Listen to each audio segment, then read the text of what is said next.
ఆకలిస్తుందా? పెట్టుకోండి. లైఫ్లో మనం మన స్ట్రగుల్స్ చెప్పుకోవడానికైనా మనకు నలుగురు రావాలంటారు కదా, మన స్ట్రగుల్స్ వినడానికైనా కొంతమంది కావాలి.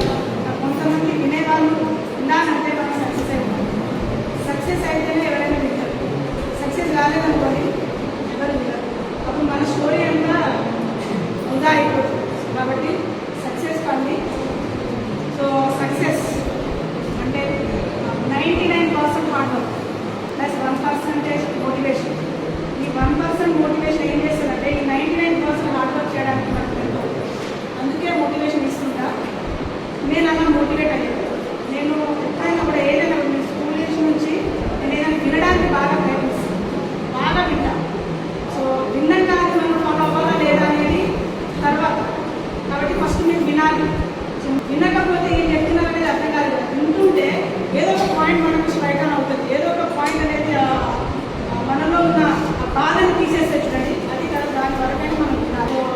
నేను ఫిజికల్లీ నాట్ గుడ్, నేను మెంటల్లీ నాట్ గుడ్, నేను socially not good, economically not good. ఏది సో కాబట్టి ఈ 4 స్టాటస్ని నేను పెంచుకోవాలనుకుంటున్నాను. మాల్ న్యూట్రిషన్ కోసం. మాల్ న్యూట్రిషన్ అంటే తినడానికి తిండి కూడా సరిగ్గా దొరకకపోయే ఏజ్ నుంచి వచ్చిన. సో ఫస్ట్ నా హెల్త్ నేను ఫిట్గా చేసుకోవాలి. నా హెల్త్ ఎప్పుడైతే ఫిట్గా ఉంటుందో ఆటోమేటిక్గా నేను చదివినాక నా బ్రెయిన్లోకి వెళ్తుంది. సో నా బ్రెయిన్ అనేది అప్పుడు స్ట్రాంగ్ అవుతుంది. సో బ్రెయిన్ స్ట్రాంగ్ అయినప్పుడు నేను ఏది రాసినా ఏది మాట్లాడినా కూడా ఐ కెన్ డూ అనేది నాకు ఆ కాన్ఫిడెన్స్ వస్తుంది. సో కాబట్టి ఈ 2 థింగ్స్ని నేను ఫాలో అయ్యాను. సో ఫస్ట్ ఫిజికల్గా నేను 2008లో యోగా నేర్చుకున్నా. అప్పటి వరకు ఫిజికల్గా ఫిట్ ఉంటేనే మైండ్ విల్ బి స్ట్రాంగ్. ఇదే కదా సొసైటీని బిల్డ్ చేసేవారు. కాబట్టి మైండ్ అనేది కావాలి. ఒక్క బ్రెయిన్ కూడా వేస్ట్ అయిపోతుంది. సొసైటీలో sound mind rest on sound body ఉంటుంది. మైండ్ స్ట్రాంగ్గా ఉండాలంటే దాని కింద బాడీ అనేది స్ట్రాంగ్గా ఉండాలి. సో కాబట్టి first be fit or be strong physical. Then next one is mental. So education is the only weapon, ఇంకా వేరేది లేదు. ఇప్పుడు మీరు వెళ్ళి బ్యాక్ వెళ్ళి ఏం చేయాలన్నా కూడా చేయలేదు.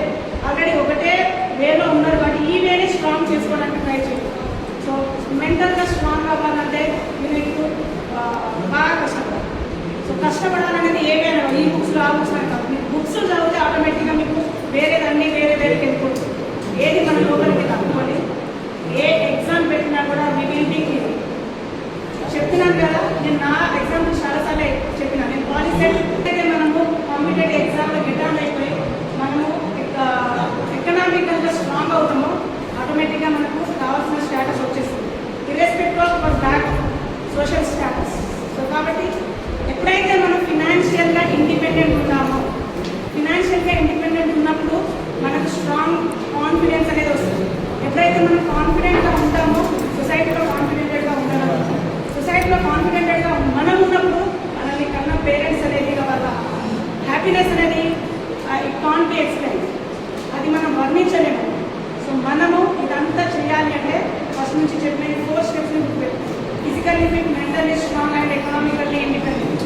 There are 3 things and then last one it will become automatical. So ఈ 4 స్టేటస్ని పెట్టుకోండి. మీరు చిన్నప్పటి నుంచి చదివారు 10th క్లాస్, స్కూల్లో వదిలేసి ఇక్కడికి వచ్చారు, ఇక్కడ వచ్చారు, ఈరోజు వదిలేసి ఇంకొక దగ్గర అక్కడికి వెళ్తారు, అది వదిలేసి ఇంకొకటి. ఏదో ఒక fine day we definitely leave this world. మనల్ని పంపించిన డైరెక్టర్ దేని పర్పస్ కోసం పంపించాలో ఆ మన పని పూర్తి అయినాక ఆటోమేటిక్గా తీసుకెళ్ళిపోయినప్పుడు మనం ఏం చేసాము అనేది నలుగురు చెప్పుకునేటప్పుడు, ఆ నలుగురికి యూజ్ అయ్యేటప్పుడు. So this is the actual what we call actual meaning of a human life. అది మ్యానా, అది మేలా ఫీమేలా అనేది కాదు. సో మనకు అప్పచెప్పిన వర్క్ని మనం ఎంత ఫుల్ఫిల్ చేసాము, ఆ ఫుల్ఫిల్ చేసే వేలో మనకు ఊరికే ఒక కడుపులో ఇబ్బంది అంటారు. దానికి చాలా పెద్ద మీనింగ్ ఉంటేనే ఇస్తారు. సో ఎవరైతే మనల్ని కన్నారో వాళ్ళకి చాలా మీనింగ్ఫుల్గా మనం ఇస్తారు. కాబట్టి వాళ్ళను మనము ఏం చేయాలంటే రిటర్న్ గిఫ్ట్స్ ఇవ్వాలి. Return gifts will be in the positive, negative వేలో కాదు. మీకు తెలియదండి, ఒక యాజ్ ఏ విమెన్గా చెప్తున్నాను, ఒక మదర్ ఊళ్ళో మనం ఉన్నప్పుడు 9 months మదర్ మనం మోస్ట్లీ నెక్స్ట్ మనకి ఈ సొసైటీని ఈ ప్రపంచానికి చూపించే వేలో ఒక 1 hour పెయిన్ ఉండొచ్చునండి.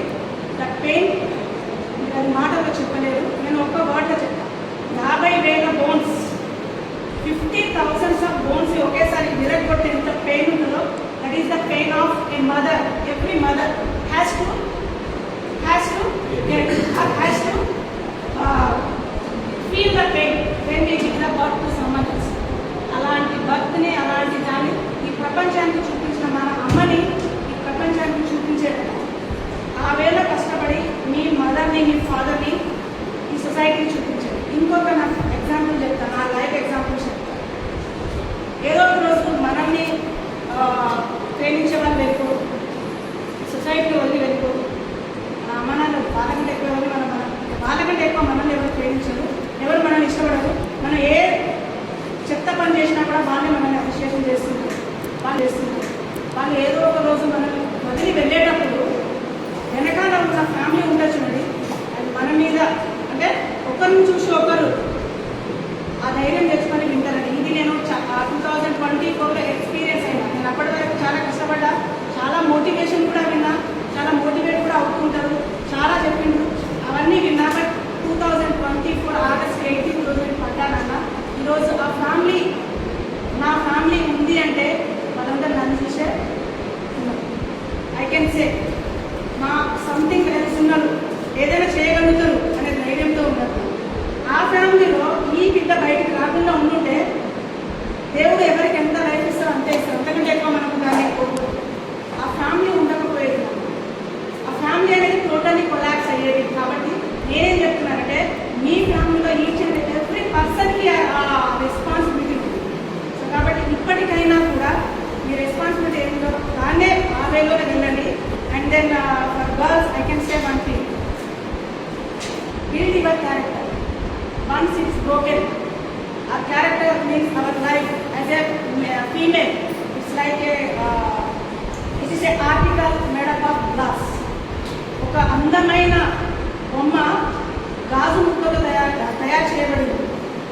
ఒక్కసారి పగిలింది అనుకోండి, we can't again make the same original shape. అతికించినా కూడా ఏదో కష్టపడి అదేదో తెలియకుండా చేసినాం ఏదో చేసినామని అతికించినా కూడా there will be a crack. ఒక్కసారి గాజు ఇలా పెట్టి చూడండి, compulsory on the glass there is a crack. ఆ క్రాక్ ఎప్పుడు మనకు చెప్తూ ఉంటారు అనమాట, బ్యాక్ సైడ్ అట్లా వచ్చింది కదా, ఇట్లా వచ్చింది కదా, ఆ స్కోప్ మనం ఇవ్వద్దు. పేరెంట్స్ దగ్గరలో లేరు కదా అనేది ఎవరికి ఏ స్కోప్ ఇవ్వద్దు. అలా కష్టపడ్డ వాళ్ళకి దేవుడు కంపల్సరీ మనకి హెల్ప్ చేస్తారు. మళ్ళీ 99% 100% అన్నాను కదా, 100%లో కూడా ఎవరికి ఏమి ఇవ్వాలనేది గాడ్ విల్ డిసైడ్. అంత కష్టపడ్డాం కదా, ఎందుకు మనం ఇలా అయ్యాము అంటే ఇంకేదో చేయాలి, లేకపోతే ఇంకేదో బ్యాక్లో నువ్వు ఏదో చేస్తుంటావు, దాన్ని నువ్వు రెక్టిఫై చేసుకోవాలి. ఇంకేట్లో నా సక్సెస్ కావాలని చెప్తా. సో నేను సబ్జెక్ట్స్ అనేది చాలా తక్కువ టైం స్పెండ్ చేసి చదివినా. నేను ఎక్కువగా బాగా చదివింది ఏంటంటే పేపర్.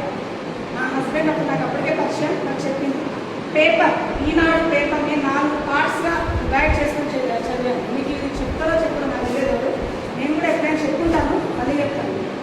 ఈనాడు పేపర్ 4 పార్ట్స్గా డివైడ్ చేసుకోండి. ఈనాడు లేకపోతే హిందూ, మీకు ఒక ఇంగ్లీష్ మీడియం అయితే హిందూ 4 పార్ట్స్గా డివైడ్ చేసుకుని 4 బుక్స్ పెట్టండి, లేకపోతే ఒక బుక్లో 4గా చేసుకొని చదువుకోండి. ఒకటి కరెంట్ అఫైర్స్కి పెట్టండి, ఒకటి సైన్స్ అండ్ టెక్నాలజీకి పెట్టండి, ఒకటి స్పోర్ట్స్కి పెట్టండి, ఇంకొకటి మిస్లేనియస్ టాపిక్స్ అని పెట్టి రోజు పేపర్ చదివినప్పుడు నువ్వు ఏం చదువుతో అదే రాసుకోండి. గుర్తున్నారని కాదు, బై హార్ట్ చేయండి, రాసుకోండి. Find day that will be your GS. Time ఉన్నప్పుడల్లా ఇలా చేస్తాను, టైం ఉన్నప్పుడల్లా కాదు, టైం టేబుల్లో ఇలా పెడతాను. నేను సక్సెస్ అయ్యానంటే ఒకటి అన్నా, I believe in time table. Time table ఏం చేస్తుందంటే మనకు నెగిటివ్ వైపు వెళ్ళకుండా ఉండడానికి హెల్ప్ చేస్తుంది. నేను వెరీ ఫస్ట్ నుంచి చెప్పాను, టైం టేబుల్ చేసుకోండి, టైం టేబుల్ చేసుకోండి.